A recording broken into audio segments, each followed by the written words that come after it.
There's a thing called signal frequencies, as we mentioned also in the previous episodes. Welcome to episode 5. We're going to talk all about signal frequencies. So these signal frequencies, there is 5 gigahertz and 2.4 gigahertz. For many years we've heard about 2.4 gigahertz, but it's actually much slower than 5 gigahertz.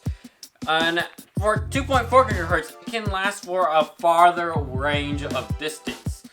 Even though it can do a longer range or farther range of distance, it can only withstand less than 100 megabytes. So if you are using old devices or anything that's compatible on 2.4 gigahertz, you're probably getting the speed of at least 50 megabytes, 20 megabytes.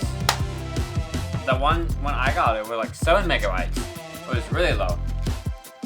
So I wouldn't really use 2.4 gigahertz. I would use it for smart devices and other things when possible. Now, if it's gonna be a 5 gigahertz, it's not long. It's not a farther distance of strength with that frequency signal, which is like an air frequency. 5 gigahertz can withstand 100 megabytes per second or more, so it goes up there. I'm not trying to sell anything. I'm just trying to define it to you.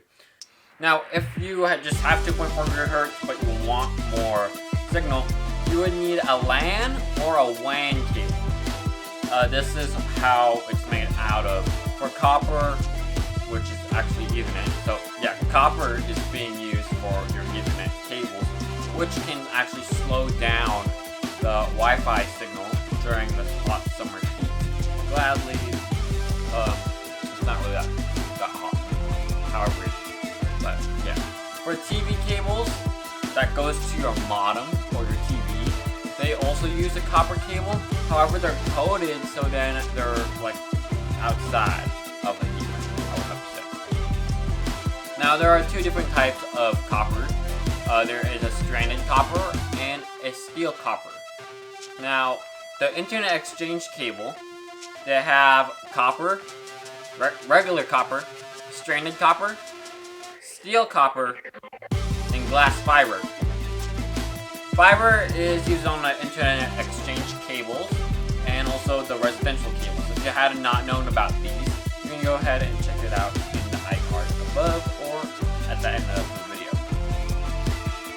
Now, fiber internet, the signal frequencies come in at 180 terahertz to 330 terahertz. So it goes pretty speedy fast with fiber, because with just normal cable internet, it's only up to 54 megahertz to 1000 megahertz, and for the downstream, and the upstream goes from 5 megahertz to 42 megahertz.